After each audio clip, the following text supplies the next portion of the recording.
What, you all can't leave that? Oh, hey, John. I think I turned it a little hot. Hot mic.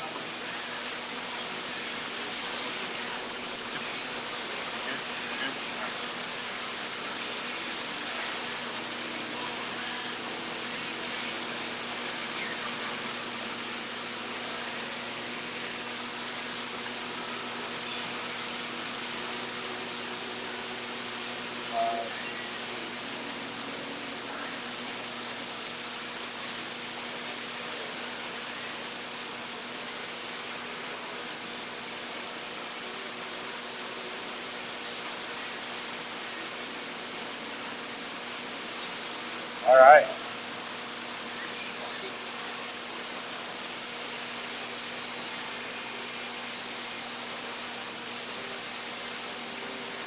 Colin, are we almost?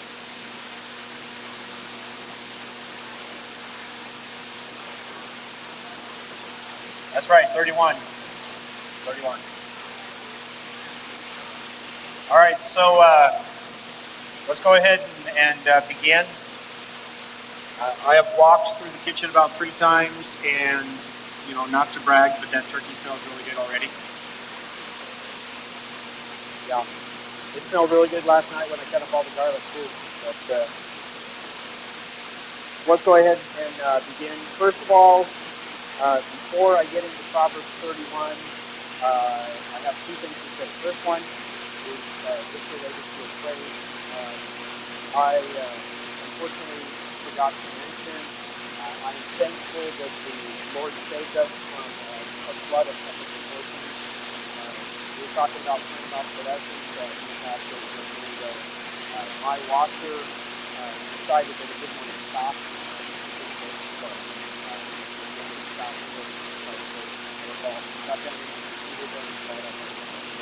Praise the Lord.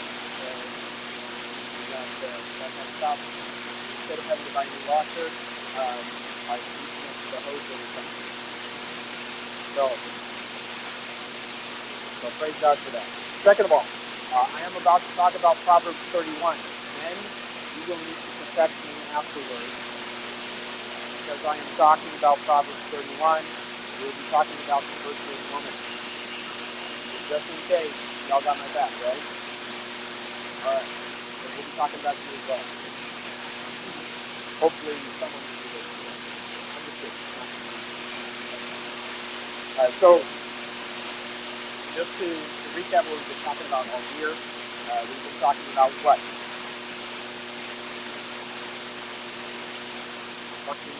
Midlife crisis versus finding purpose. So, again, the reason people go through midlife crisis is simply because they don't know who they are, and so they begin to turn their back on everything that's taken them to this point, and perhaps find they don't understand what they're supposed to do.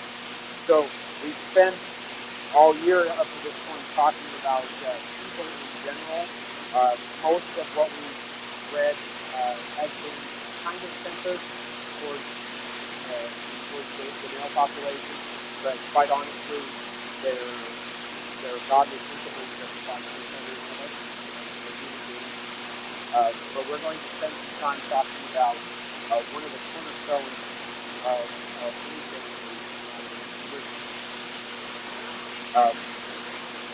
in order to do that, though, first thing we need to do is kind of do some things.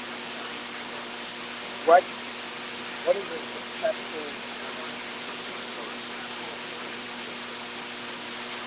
in Portland here? What independent, right? Career woman as a career outside of the home, very successful, has risen through the ranks, spends a lot of time at work, right? Has to put in the hours, right? You don't put in the hours, you don't get ahead. What else? What else is a successful woman supposed to accomplish? So we got to do your part outside of that. They provide for their family, right? They're super moms, right? So they take care of the outside business, and then somehow they manage to have the energy to come home and take care of their household, provide for their family. And quite honestly, is this you?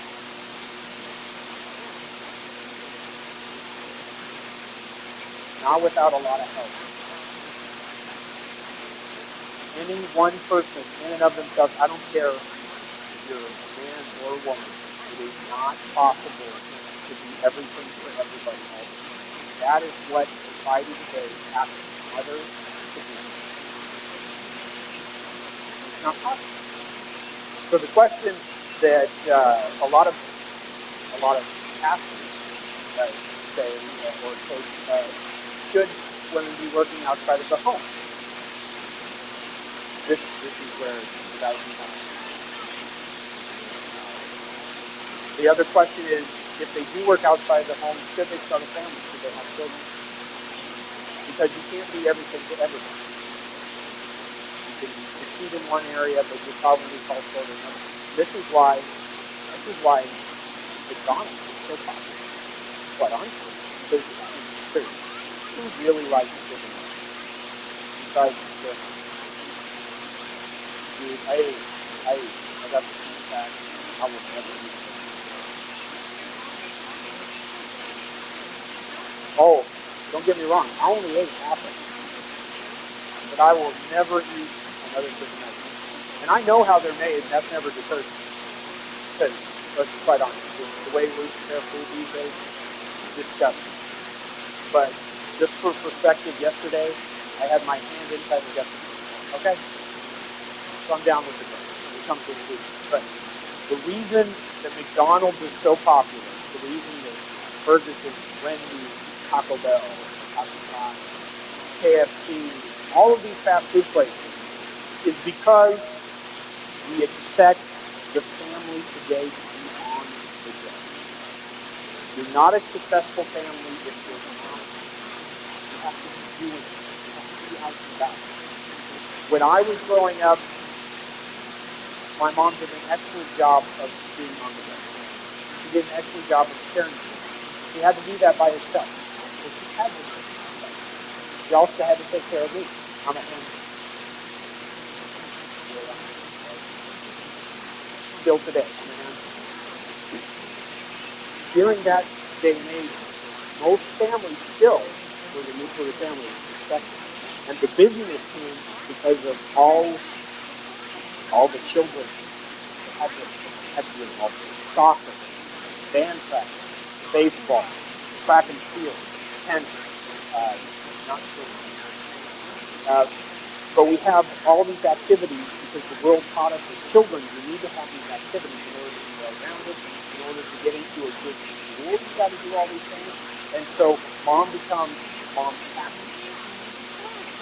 So not only is she a career woman, not only is she a mother that takes care of the home, but she's a captain.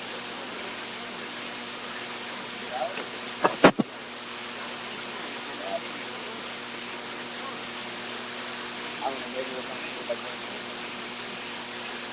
with the microphone obviously works. Turn up the headphones slightly on the board.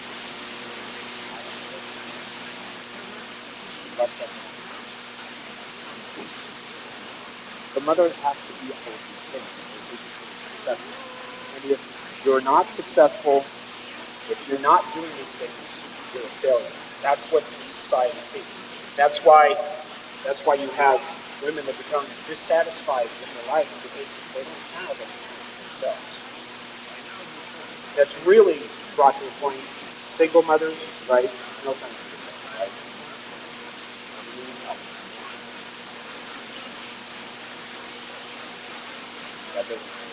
You need help. You need, and you should be provided. So, ouch. The question that it really comes down to is the Bible saying? Does the Bible hold women in high regard? And believe it or not, the world says The world says no because there's that S word. And because the world likes to take things and bastardize them and take just a piece of them. And because men for centuries have taken things and bastardized them, the S word is an evil word. What is the S word? Submission. Because it has been abused, because the world has taken it to mean one thing and not what God has truly intended it to be, the beautiful picture of what a true relationship is.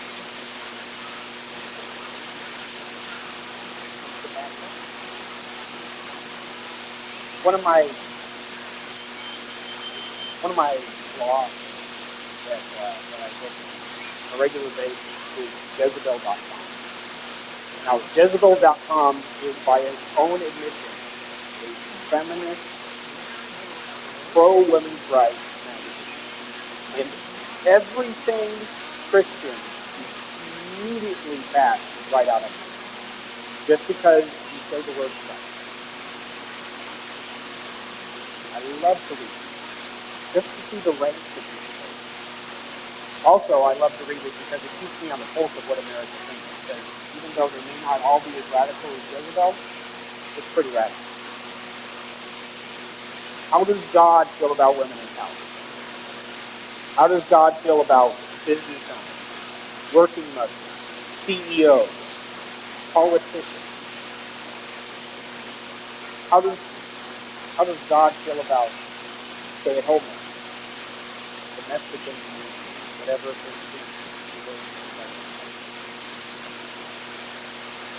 I contend, and you're all in agreement with this, that the Bible definitely does not have a low regard for women. It has an extremely high regard for women. I also contend that women have never been powerless. When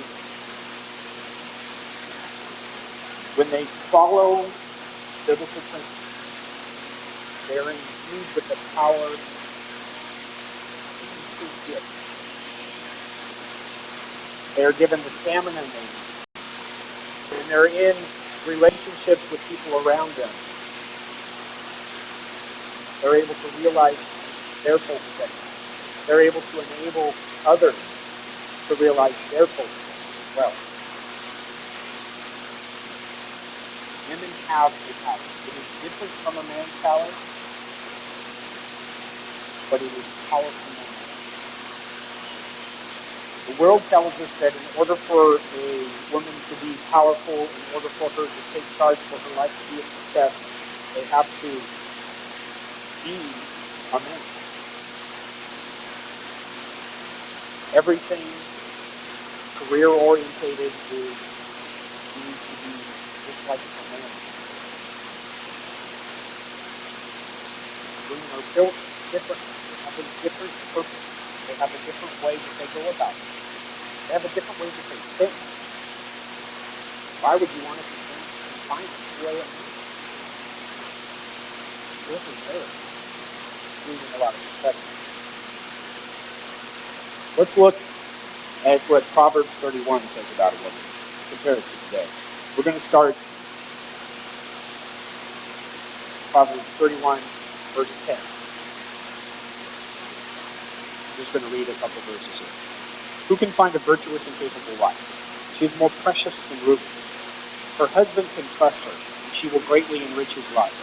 She brings him good, not harm, all the days of her life. She finds wool and flax, and busily spins it. She's like a merchant's ship, bringing her food from afar. She gets up before dawn to prepare breakfast for her household and plan the day's work for her servant girl. She goes to inspect the field and buys it, and with her earnings, she plants a vineyard. She is energetic, strong, but hard work. So, just in these short couple of verses here, you get a picture of someone who is definitely not lazy. She understands how to choose quality raw materials. She's well versed in what good products are. She knows where to find the best deals where the best produce is located, and goes the distance to provide the best for her family. And there's enough for her servant staff as well. At this day and age, our servant staff, by the way, it's small children. She cooks for a large family. There's enough to feed everyone. She knows about real estate. She knows how to bargain. She knows how to close a deal. Depending on the size of the planting, she may be a farmer. She might, at least the garden. She knows how to prepare, plant, preserve, and pick produce. She's strong in spirit, and it manifests in her body and her deeds. Her strength is one of the ways she's able to accomplish all of these things on the way. Verse 18, she makes sure her dealings are profitable. Her lamp burns late into the night. Her hands are busy spinning thread. Her fingers twisting fiber. She extends a helping hand to the poor. She opens her arms to the needy. She has no fear of winter for her outfit, for everyone has warm clothes, and she makes her own bedspread.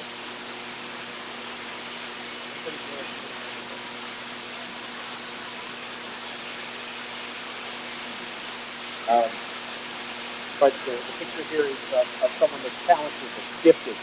She is a domestic CEO. She's involved with purchasing, exporting, real estate, agriculture, clothing, manufacturing, design. She obviously practices charity. She's not some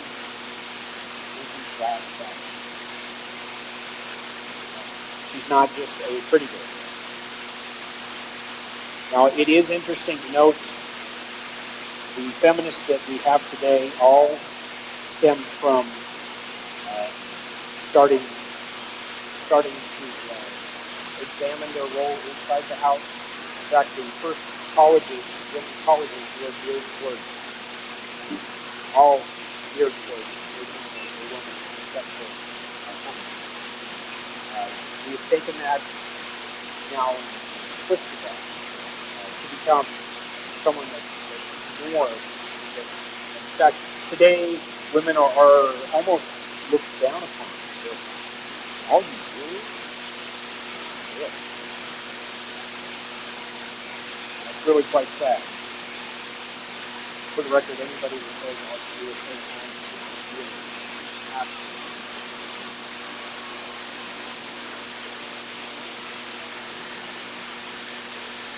Just a housewife.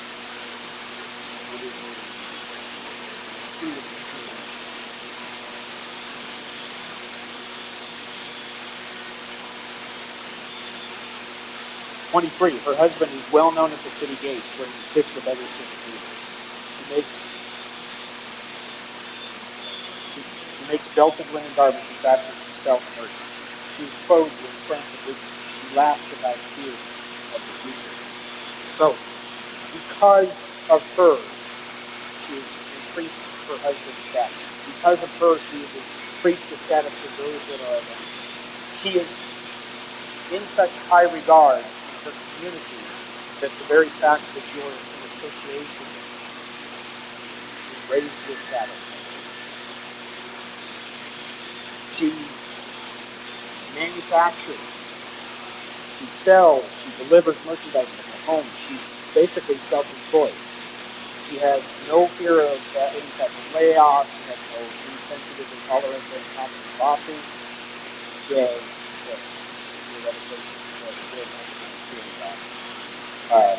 she fears no corporate takeover. She's free from temptations and trials and workplace. She is clothed in strength and dignity. She laughs without fear of the future. When she speaks, her words are wise. She gives instruction with kindness. She carefully watches over everything in her household and suffers nothing from laziness. This is not a stupid person. This is not a dumb person. She has a brain. She knows how to use it. It's obvious by what she does. It's obvious by the fact that people listen to her. She's ever vigilant.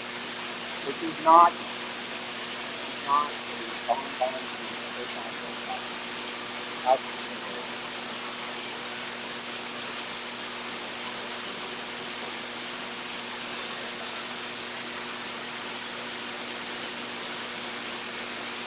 For holidays.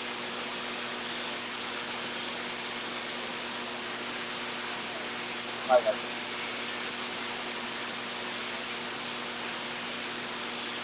Because of her care for the household is rewarded. The household is a blessing. Not just to the people in the household, but to those of us with you. Verse 29, there are many virtuous and capable women in the world, but you surpass them all. Charm is deceptive and beauty doesn't last, but a woman who fears the Lord will be greatly praised. Reward her for all that she has done, that her deeds publicly declare her praise. I feel that the reason that we have so many women in the world that have bought into the idea that they need to be successful outside of the home is because men, you haven't done your part. You haven't made them aware of how important they are. You haven't acknowledged what they're taking care of. I would challenge each of you to really examine the women in your life. To recognize all of the different things that they do on a daily basis. To acknowledge them.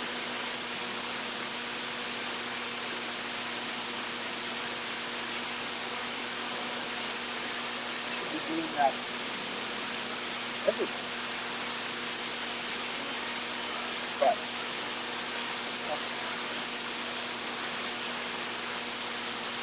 the world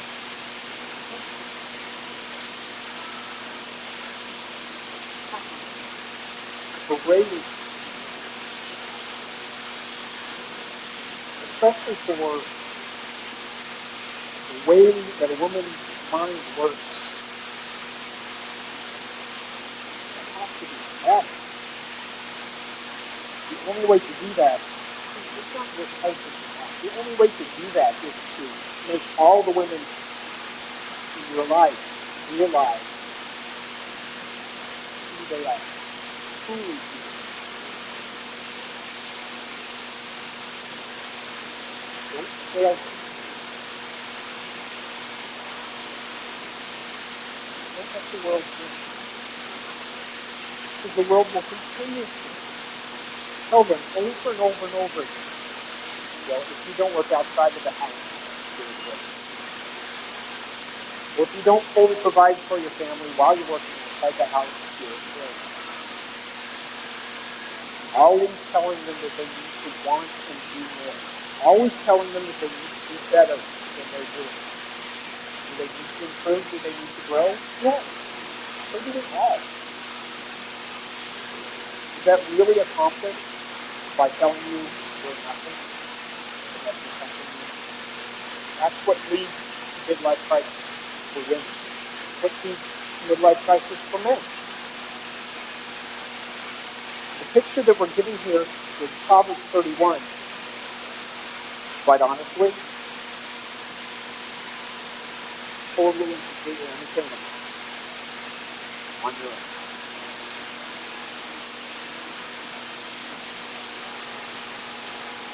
We are all in relationships for a reason. We're in a relationship because the very picture of our loving God is a relationship. It has been a standard that has been passed down. We are meant to be in relationship with each other, to encourage each other, to grow together with each other. Men have a responsibility towards women, and women have a responsibility towards men.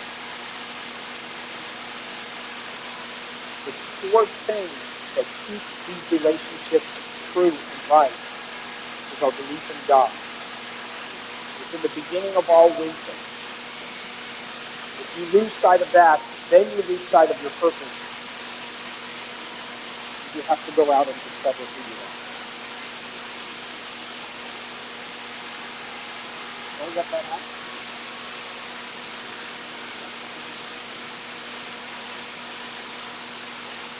Don't make our women try to seek their identity out in the world. Because the world's vision for your identity It is definitely not anything that we really want our relationships to be, that we would really want ourselves to be.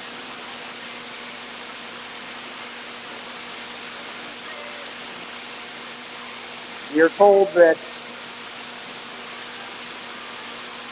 women need to look beautiful. Women are taught from a young age that they need to wear tons of makeup because why? Their skin is flawed.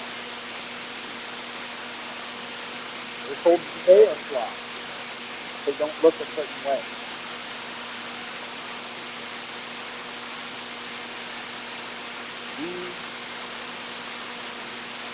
We've obviously been very successful in telling them this. There's a study done in 2007 by Eurostat estimated an annual turnover of $170 billion in the cosmetic industry. Wow. That's all for something to get washed off every day. All for something that is used to try to essentially keep high costs.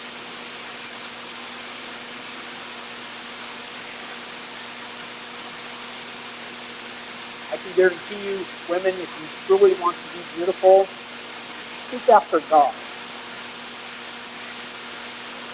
Seek after God in everything that you do.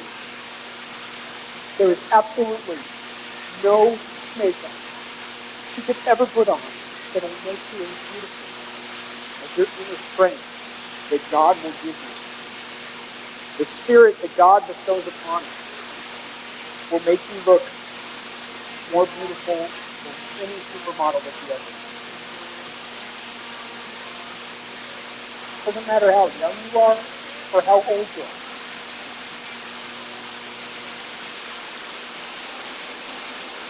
Your beauty is God.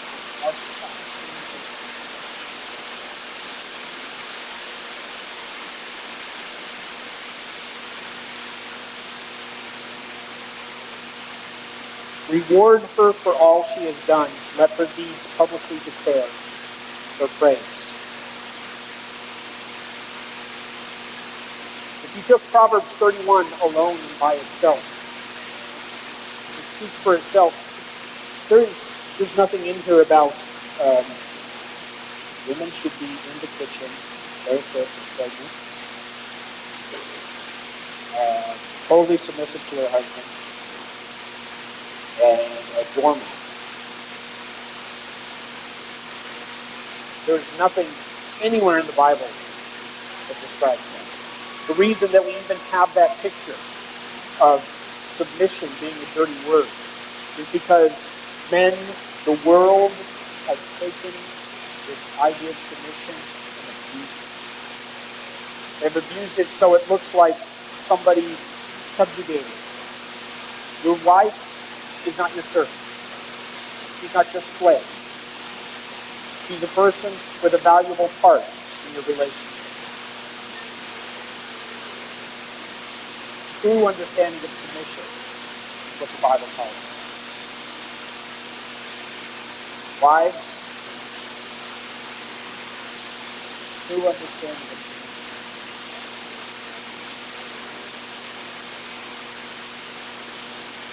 It's not just for husbands,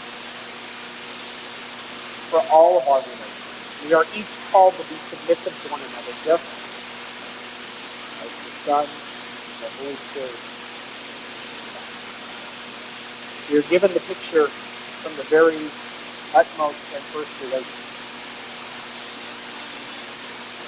We are not told specifically, but it's obvious that the woman that's described here is the wife of a husband who is a godly man, fulfilling his role correctly and not abusing the relationship.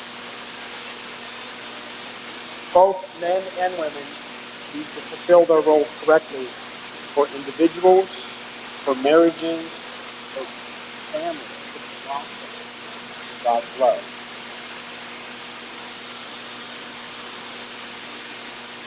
In today's society, you're told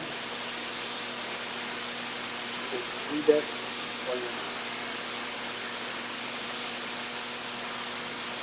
this is really not all that great.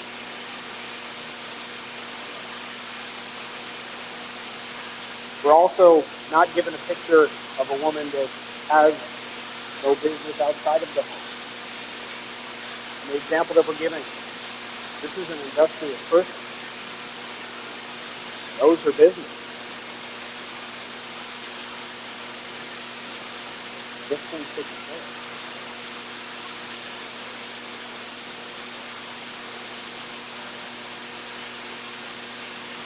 There is nothing in it that speaks to what society calls unacceptable.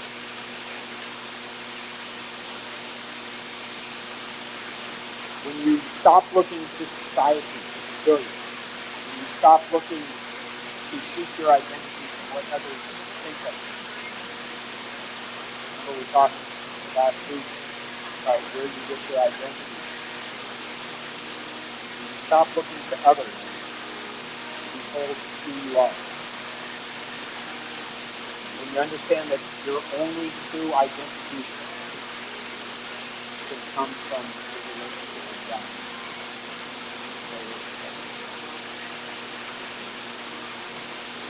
You understand that. You stop seeking out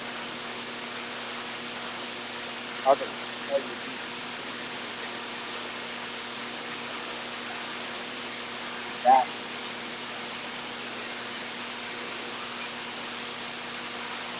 That is when you start to realize who you really are. That's it. There's absolutely no reason. Those of you that are married and have children, those of you that are the children, there's absolutely no reason you cannot obtain a picture of what this virtuous woman is like. As long as you keep your focus on God. You start at the beginning of all wisdom. You seek